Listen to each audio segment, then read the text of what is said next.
da Costa era um partidário da monarquia.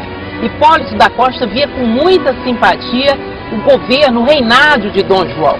Ele não tinha nenhum interesse em combater a monarquia portuguesa, nem muito menos o príncipe regente.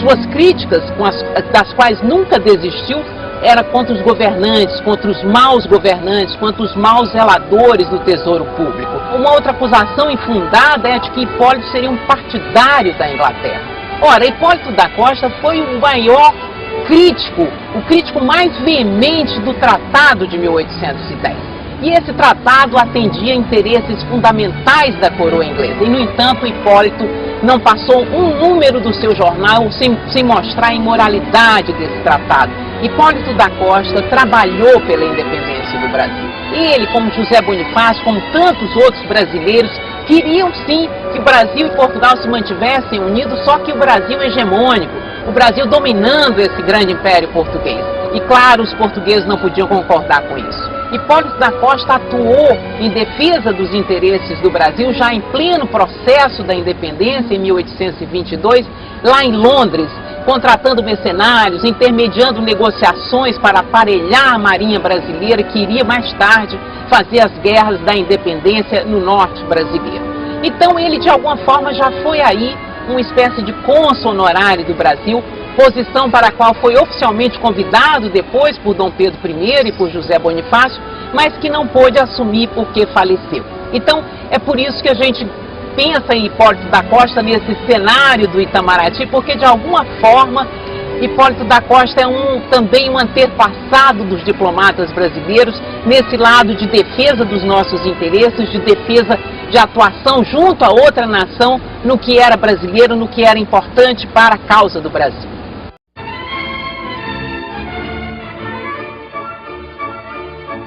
A primeira questão trabalhista da história da imprensa brasileira envolveu o redator da Gazeta do Rio de Janeiro, Manuel Ferreira de Araújo Guimarães, e seus empregadores. Apesar do seu caráter semi-oficial, a Gazeta do Rio de Janeiro, primeiro jornal impresso no Brasil, era propriedade dos oficiais da Secretaria de Negócios Estrangeiros. Em 1813, o militar latinista e matemático Ferreira de Araújo passa a editar não só a Gazeta do Rio de Janeiro, como o Patriota, primeira revista publicada no Brasil que incluiria artigos dos maiores nomes da ilustração luso-brasileira. Alegando que tinha sido mudado o formato e aumentada a periodicidade da Gazeta, Ferreira de Araújo requereu em 1821 que também fosse aumentada a sua gratificação. Apresentou então duas propostas. Ou ele se ocupava integralmente da administração e da redação do jornal, recebendo 50% do seu rendimento líquido, ou ele se ocupava apenas da redação, com um salário fixo e uma participação nos lucros igual a dos demais sócios. Não chegaram a um acordo. Ferreira de Araújo foi demitido.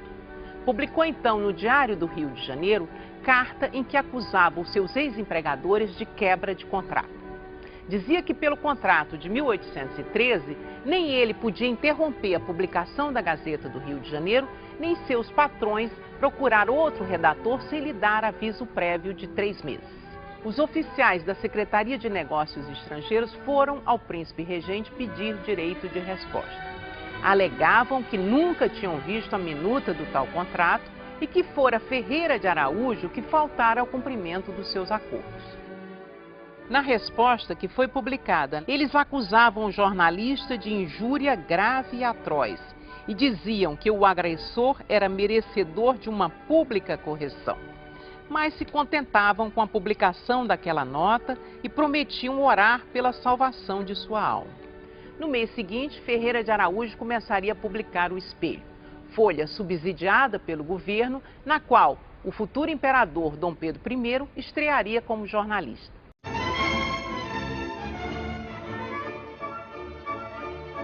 A Gazeta do Rio de Janeiro, único jornal publicado no Rio entre 1808 e 1821, foi sempre considerada pelos historiadores como uma fonte sem muito interesse. Foi o trabalho da historiadora Maria Beatriz Nisa da Silva que revelou como dos anúncios da Gazeta se pode reconstituir a forma como viviam os brasileiros do Rio daquele período. como era o interior das residências, qual era o seu mobiliário, como se vestiam as pessoas, quais eram os hábitos alimentares. E como esses hábitos se transformaram violentamente depois da abertura dos portos às nações amigas. Foram os ingleses os primeiros a trazer para cá um mobiliário mais sofisticado, elementos da decoração de interiores, instrumentos musicais, mesmo meios de transportes antes pouco conhecidos aqui por conta do alto preço ou por conta das dificuldades mesmo de entrada da mercadoria no Brasil. Com a queda de Napoleão e o restabelecimento das relações comerciais com a França em 1816, o Rio de Janeiro sofreu uma verdadeira invasão francesa. Cabeleireiros, perfumistas, alfaiates, costureiros atravessavam o Atlântico para se estabelecer aqui, preferencialmente na Rua do Ouvidor. Em 1818, Dirhan anunciava pela Gazeta a venda de perfumes, essências, loções, sabonetes, etc. Tudo que havia de mais sofisticado nesse ramo em Paris. O chapeleiro Tournier, na Rua São José, vendia todos os tipos de chapéus. Se os anúncios da Gazeta do Rio de Janeiro são fonte importante para conhecer a violenta transformação que a corte viveu a partir da chegada do rei, servem também para informar as condições da grande marca da escravidão naquela sociedade. São muitos os ingleses e franceses que se anunciam pelas páginas da Gazeta como capazes de qualificar a mão de obra escrava. Essa qualificação era tanta que quando, em 1818, o inglês William Smith partiu de volta para a Inglaterra, anunciou a venda de seus escravos, todos eles especializados nos mais diversos ofícios, todos eles falando inglês. E um deles tocava piano muito bem.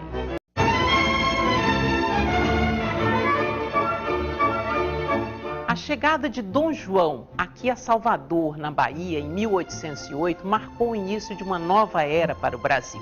Poucos dias depois, o decreto de abertura dos portos mudou radicalmente a realidade econômica do Brasil. O rei partiu, foi para o Rio de Janeiro. Aqui se estabeleceu o novo governador, o Conde dos Arcos, que tinha sido o último vice-rei do Brasil. Salvador também passou por muitas mudanças. O Conde dos Arcos promoveu uma série de melhoramentos na cidade. Foi inaugurada a Biblioteca Pública da Bahia e principalmente começou a circular o primeiro jornal aqui publicado, A Idade d'Ouro do Brasil.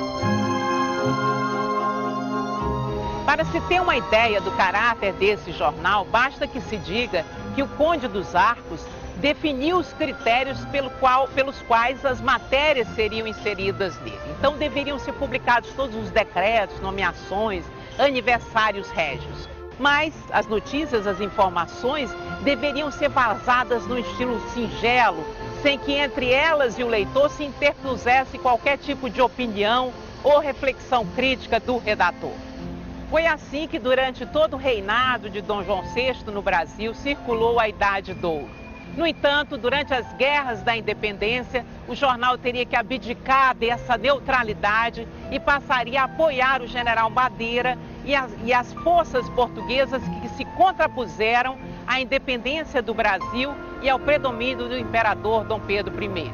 A Idade do Ouro se envolveu decididamente do lado das tropas portuguesas comandadas pelo general Madeira contra o governo do imperador Dom Pedro I e a independência do Brasil. Durante aqueles anos em que a Bahia foi ensanguentada por essa guerra, o jornal combateu decididamente os jornais que se publicavam no Rio de Janeiro e o governo que se fazia lá na corte. Com a derrota do general Madeira e o encerramento da guerra na Bahia, a declaração de adesão ao Império do Brasil e à independência do Brasil, encerra-se a carreira dessa imprensa representada pela Idade d'Ouro do Brasil.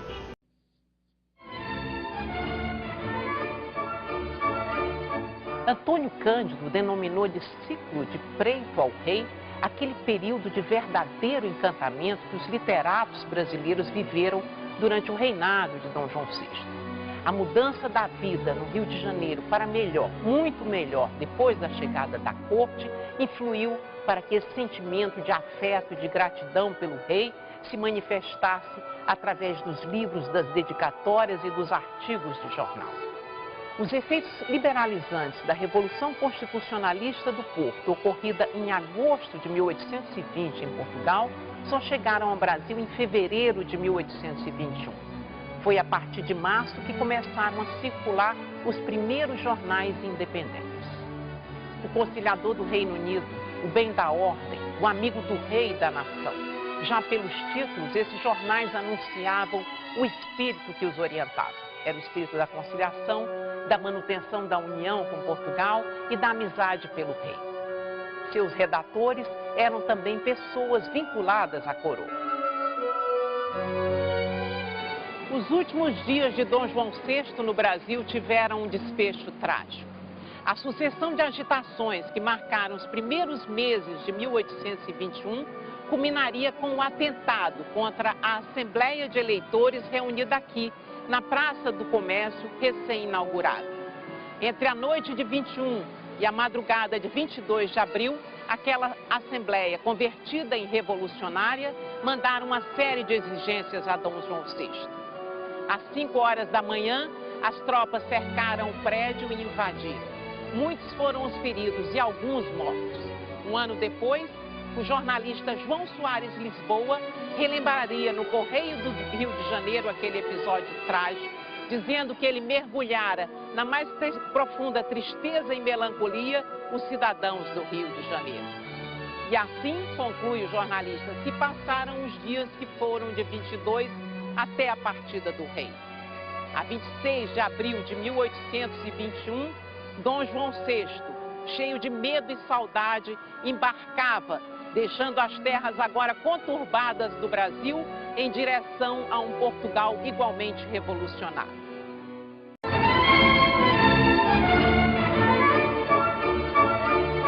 Em 15 de setembro de 1821, começou a circular no Rio de Janeiro o Revérbero Constitucional Fluminense.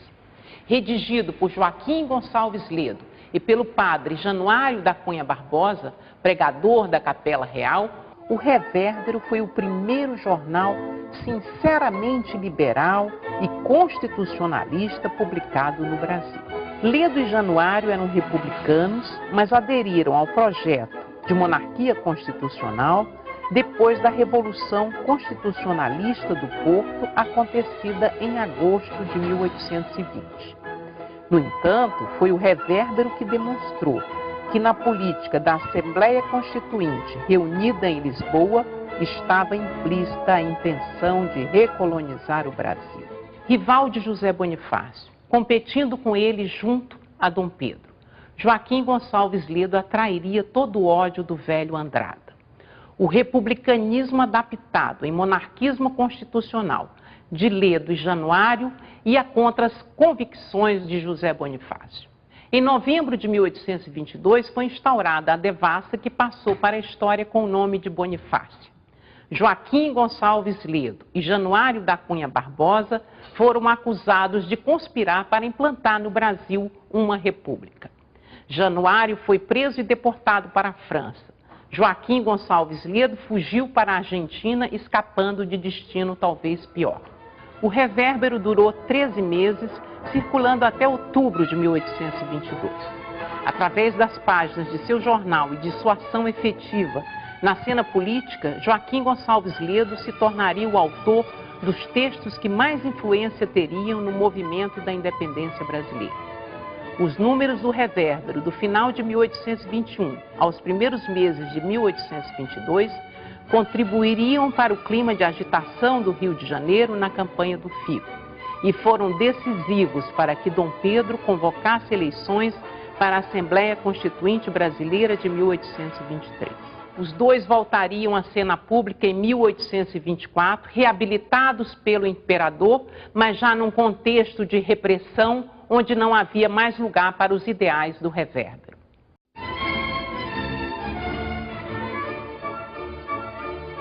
Na qualidade de réu, João Soares Lisboa foi convocado a comparecer diante do júri em julho de 1822. O motivo foi o artigo publicado no número 64 do seu jornal, O Correio do Rio de Janeiro. Ali, Soares Lisboa protestava contra o decreto do príncipe regente de que fossem indiretas as eleições para a Assembleia Constituinte. Soares Lisboa compareceu diante do júri aqui na Casa de Suplicação, na Rua do Lavradio. O jornalista foi absolvido. O Correio do Rio de Janeiro era a folha mais radical da corte. Comemorava entusiasmado o fato de Dom Pedro I, na festa da aclamação, no dia 12, não ter concedido títulos de nobreza, como era então a prática da monarquia. Soares Lisboa finalizaria este artigo dizendo: eis o homem singular, eis o Pedro I sem segundo, eis o puro democrata. O sentido deste Pedro I sem segundo é que depois de Dom Pedro I viria a República e não um sucessor monárquico. O artigo causou tanta polêmica que poucos dias depois, quando José Bonifácio, ao lado do imperador, depois de rápido afastamento do ministério, apareceu na janela de sua casa, gritou para a multidão: viva o Pedro I, segundo, terceiro e quarto.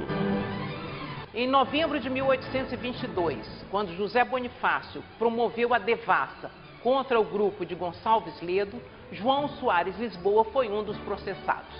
Dando razão ao rifão que diz: quem não tem padrinho morre mouro, ele foi o único condenado.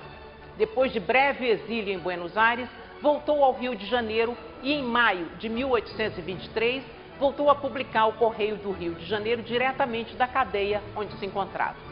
Com a dissolução da Constituinte, em novembro de 1823, João Soares Lisboa foi deportado para a Europa. O navio em que viajava parou no Recife, conflagrado pela Confederação do Equador.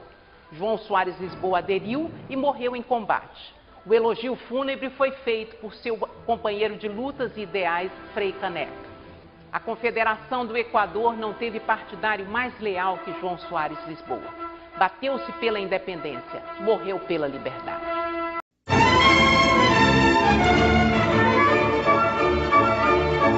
Idealistas, aventureiros, radicais, oportunistas, para qualquer um desses qualificativos se encontram jornalistas que fizeram a imprensa da independência. Nesta última categoria, jornalismo de oportunidade ou jornalista oportunista, certamente se pode incluir Luiz Augusto Maí, o redator da Malagueta. Luiz Augusto Maí veio seguidas vezes aqui ao Paço de São Cristóvão beijar a mão do rei Dom João VI e depois de seu filho na sala do trono. Foi, aliás, o receio de perder o seu emprego na Secretaria de Marinha que o motivou a lançar, no final de 1821, a Malagueta.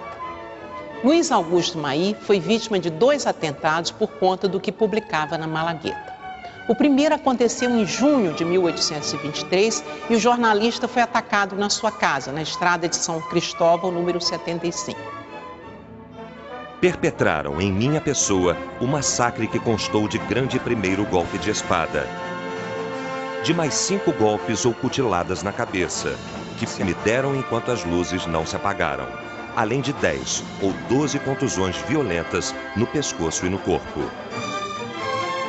Esse atentado teve grande repercussão na imprensa e ajudou a precipitar a queda do gabinete Andrada. O redator da Malagueta nunca pegou na pena que não fosse para censurar e falar mal de tudo. Era, pois, muito natural que um tal escritor provocasse a cólera de imensos indivíduos menos fleumáticos do que eu. O segundo atentado contra Luiz Augusto Maí aconteceu em 1829, quando o jornalista passeava pelas ruas do Rio com o deputado Cunha Matos. O motivo desse atentado teria sido o artigo malicioso publicado na Malagueta sobre a imperatriz Amélia Eugênia, que tinha acabado de casar-se com Dom Pedro I. Luiz Augusto Maí costumava escrever seus artigos com grandes reverências ao imperador, no entanto, cheio de insinuações maliciosas sobre a sua juventude e a sua inexperiência. Tanto no atentado de 1823 quanto no atentado de 1829, a sombra do imperador pairava.